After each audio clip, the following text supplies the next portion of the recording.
Friends, welcome to my YouTube channel. This is Ramakrishna Tenila. రాబోతున్న APPSC group 2లో భాగంగా మనం ఇప్పుడు కంటిన్యూగా ఏపీఎస్టీ సంబంధించి వీడియోలు చేయాలనుకుంటున్నాం.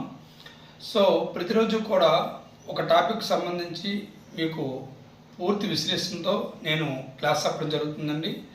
దీని తర్వాత అదే టాపిక్ సంబంధించి ప్రాక్టీస్ బిట్స్ కూడా మీకు వీడియో రూపంలో అందిస్తాం. సో కంటిన్యూగా మా వీడియోలు చూసి ప్రాక్టీస్ బిట్స్ బాగా చేస్తే ఖచ్చితంగా మీకు ఏపీఎస్టీ సంబంధించి 70 to 73 బిట్స్ ఈజీగా మార్క్స్ సంపాదించవచ్చండి. సో దయచేసి మా క్లాస్ నచ్చితే మీ ఫ్రెండ్స్కి షేర్ చేయండి, అలాగే సబ్స్క్రైబ్ చేయండి, అలాగే మీరు కామెంట్ కూడా ఎక్కడైనా డౌట్స్ వస్తే పెట్టండి. ఇప్పుడు మనం సూటిగా సుత్తి లేకుండా టాపిక్లోకి వెళ్ళిపోతే, ఇప్పుడు మనం చెప్పబోతున్న టాపిక్ ఆంధ్రాలో సామాజిక సాంస్కృతిక చైతన్యం గురించి మనం మాట్లాడుకుందాం. సో దీన్ని 3 భాగాలుగా మనం విభజించుకోవచ్చు.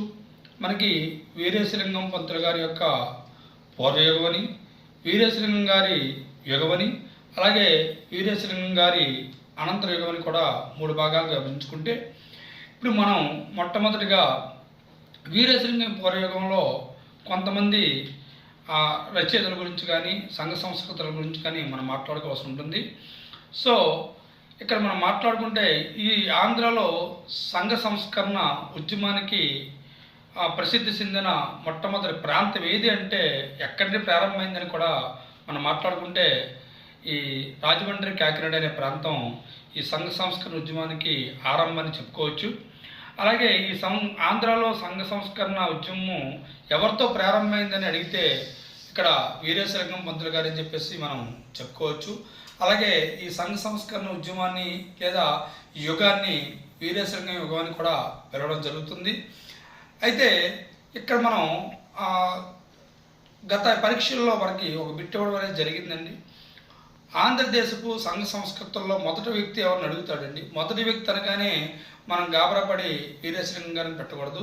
సో ఇక్కడ మొదటి వ్యక్తి అనేటప్పుడు సంఘ సంస్కృతుల్లో మొట్టమొదటి వ్యక్తి అని అడిగాడంటే ఖచ్చితంగా మనకు గుర్తురావస్తుంది ఏనుగుల వీరాస్వామి.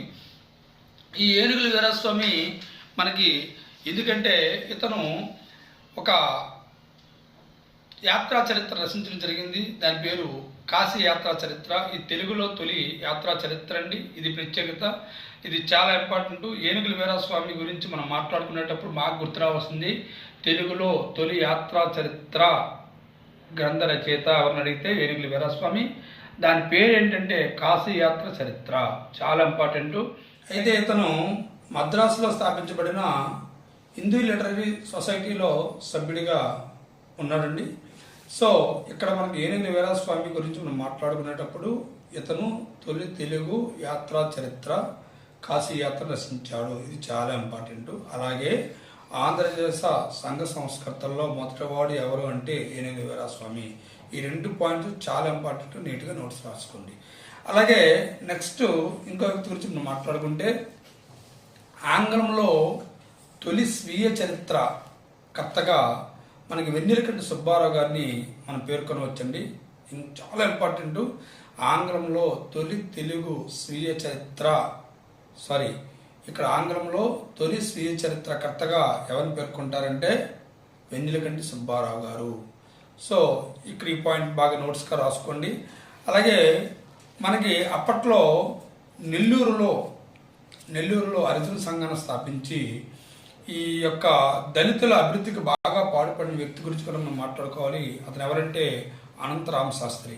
అంటే నెల్లూరులో హరిజన సంఘాన్ని స్థాపించి దళితుల అభివృద్ధికి పాటుపడిన వ్యక్తి ఎవరంటే అనంతరామ శాస్త్రి. ఇతని గురించి కూడా మనం మాట్లాడుకోవాలి. ఇంకా మనం మాట్లాడుకుంటే చాలా ఇంపార్టెంట్ పర్సను, అందరికి తెలిసిన పర్సను.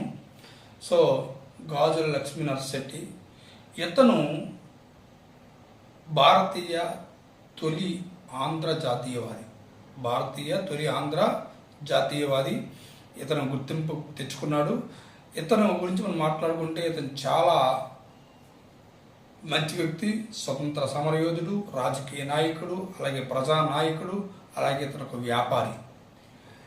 నెక్స్ట్ ఇతని గురించి మనం మాట్లాడుకుంటే ఇతను ఏం చేశాడంటే 1844 అక్టోబర్ 2వ తేదీన హిందువుల యొక్క స్థితిగతులు మెరుగుపరిచేందుకు క్రిసెంట్ అనే ఆంగ్ల వారపత్రికను స్థాపించడం జరిగింది. ఎక్కడంటే మద్రాసులోనండి. దీని యొక్క ప్రత్యేకత ఏంటంటే అప్పట్లో మద్రాస్ ప్రెసిడెన్సీలో ఈ భారతీయ యాజమాన్యంలో స్థాపించబడిన తొలి ఆంగ్ల వారపత్రిక ఇది. సో చాలా ఇంపార్టెంట్. ఇతను క్రిసెంట్ అనే పత్రికను 1844 అక్టోబర్ 2న మద్రాసులో స్థాపించడం జరిగింది. ఇది మద్రాస్ ప్రెసిడెన్సీలో భారతీయ యాజమాన్యంలో స్థాపించబడిన తొలి ఆంగ్ల వారపత్రికగా ప్రఖ్యాతి గడించింది. ఇక్కడ ఈ పాయింట్స్ చాలా జాగ్రత్తగా నీట్గా నోట్స్ రాసుకొని ప్రాక్టీస్ చేయాలి. అలాగే ఇతను మరొక ప్రత్యేకత గురించి మనం మాట్లాడుకుంటే 1852 ఫిబ్రవరి 26వ తేదీన ఇతను మద్రాస్ నేటివ్ అసోసియేషన్ని మద్రాస్ ప్రెసిడెన్సీలో స్థాపించడం జరిగింది. మరి దీని ప్రత్యేకత ఏంటంటే మద్రాస్ ప్రెసిడెన్సీలో ఏర్పడిన తొలి భారతీయ రాజకీయ సంస్థ.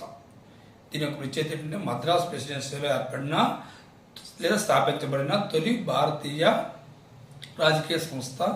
ఇది 1852 ఫిబ్రవరి 26 డేట్ చాలా ఇంపార్టెంట్ ఉండి చాలా బాగా నీట్గా నోట్స్ రాసుకోండి. ఎందుకంటే 1852 ఫిబ్రవరి 26 ప్రత్యేకత అడగచ్చు, లేదా మద్రాస్ నేటివ్ అసోసియేషన్ ఎప్పుడు స్థాపించారని అడగచ్చు, సో ఎక్కడ స్థాపించారని అడగచ్చు, దాని ప్రత్యేకత కూడా అడగచ్చు. సో ఇక్కడ 4 పాయింట్ల కింద మనం బాగా నీట్గా నోట్స్ రాసుకొని ప్రాక్టీస్ చేయాలండి. అలాగే మరి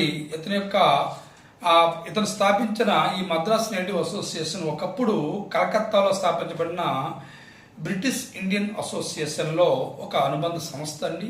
అక్కడి నుండి విడిపోయి స్వతంత్రంగా మద్రాసులో మద్రాస్ నేటివ్ అసోసియేషన్ని గాజు లక్ష్మీ నర్సెట్టి 1852 ఫిబ్రవరి 26న స్థాపించడం జరిగింది.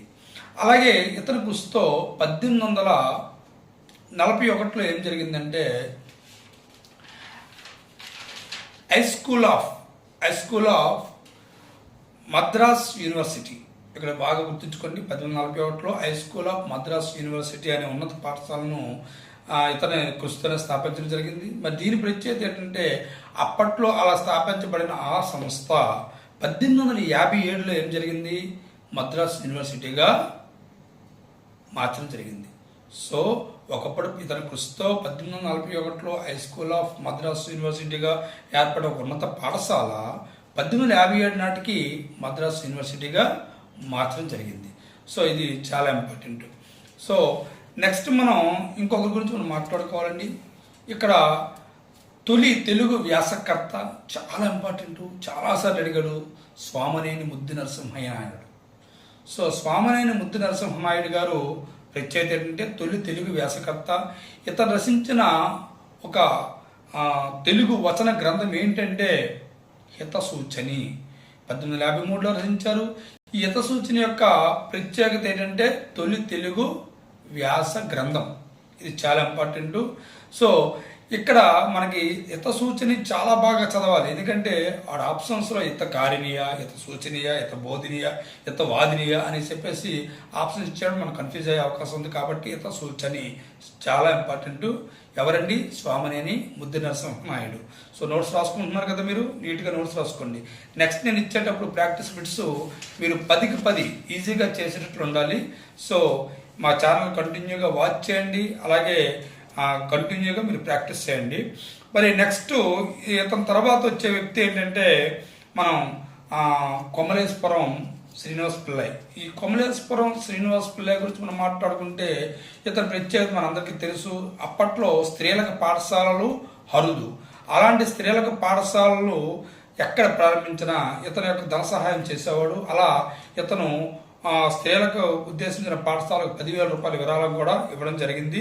సో శ్రీనివాస పిల్లై యొక్క ప్రత్యేకత ఏదైనా అడిగేటప్పుడు చాలా ఇంపార్టెంట్. ధన విరాళం అది స్త్రీ జనార్దన కోసం, స్త్రీల పాఠశాల కోసం ఇతను విరాళం ఇవ్వడం జరిగింది అనే విషయాన్ని మనం బాగా గుర్తుంచుకోవాలి.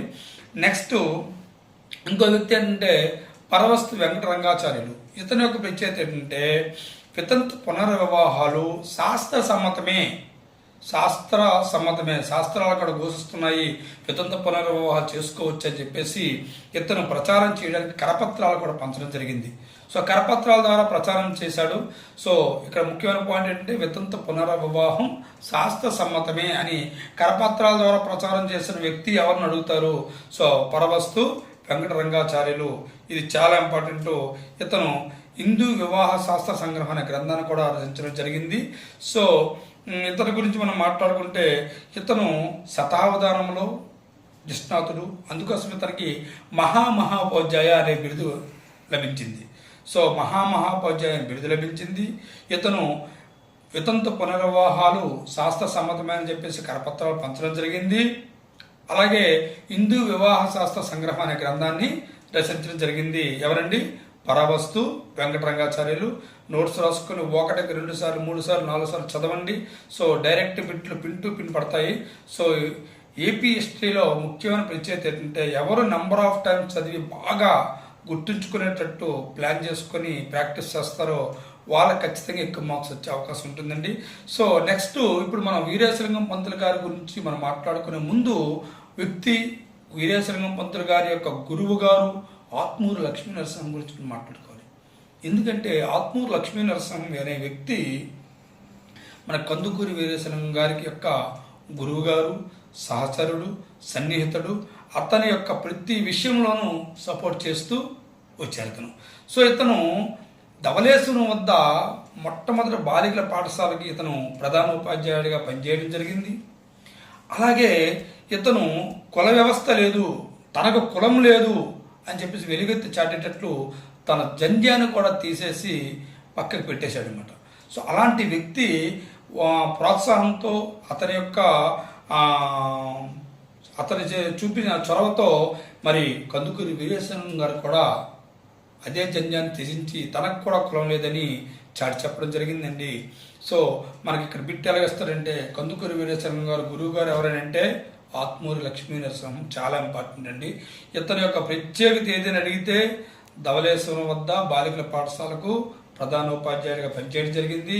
తనకు కులం లేదని మొట్టమొదటి జంధ్యాన్ని తీసివేసి చాటి చెప్పిన మొట్టమొదటి వ్యక్తిని కూడా మనం చెప్పుకోవచ్చు. అలాగే ఇక్కడ మనం మాట్లాడుకుంటే ఇక్కడ చివరగా మనకి వీరేశలింగం గారి యొక్క ముందుగా మనం మాట్లాడుకుంటే మామిడి వెంకటార్యుల గురించి మనం మాట్లాడుకోవాలి. మరి ఇతని యొక్క ప్రత్యేకత ఏంటి సార్? తొలి తెలుగు నిఘంటువు కర్త. తొలి తెలుగు నిఘంటువు కర్త ఎవరు అంటే మామిడి వెంకటార్యులు. అలాగే మనకు తెలుగులో దంత్య అలాగే తాళవ్యాలు వీటిని రచించిన వ్యక్తి కూడా ఎవరంటే మనకి ఈ మామిడి వెంకటార్యులే. ఈ మామిడి వెంకటార్యుల గురించి మరొక మాట్లాడుకుంటే ఇతను రచించిన ఆంధ్ర దీపిక అనే నిఘంటువు ఉంది. ఈ నిఘంటువు చాలా చాలా గొప్పగా నూతన ఒరవడి సృష్టించింది. సో మామిడి వెంకటార్యుల గురించి మనం 3 మాట్లాడుకుంటున్నాం. 1 తొలి తెలుగు నిఘంటువు కర్త. చాలా జాగ్రత్తగా వినాలి. తొలి తెలుగు నిఘంటువు కర్త. నిఘంటువు అంటే ఇక్కడ డిక్షనరీ అండి. అలాగే ఇతను ఆంధ్ర దీపిక అనే నిఘంటువును రచించి ఒక కొత్త వరవడిని సృష్టించారు.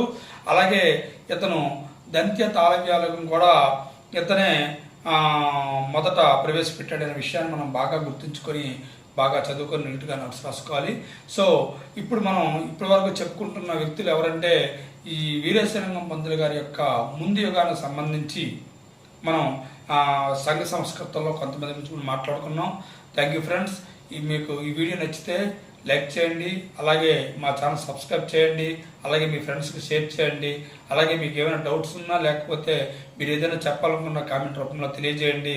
సో నేను నెక్స్ట్ వీరేశలింగం గారి గురించి తర్వాత మీరు ఇచ్చే ప్రోత్సాహంతో మరిన్ని వీడియోలు కంటిన్యూగా హిస్టరీకి సంబంధించి అన్నీ కూడా గన్ షాట్ బిట్స్ని మీకు అందిస్తూ ప్రాక్టీస్ బిట్స్ రూపంలో కూడా మీకు వీడియోలు చేసి ఇద్దామనే ఉత్సాహంతో ఉన్నాను. దయచేసి మరి నా ఉత్సాహానికి మీ యొక్క సపోర్ట్ ఇవ్వాలని కోరుకుంటూ ముగిస్తున్నాను. Thank you friends. Thank you very much.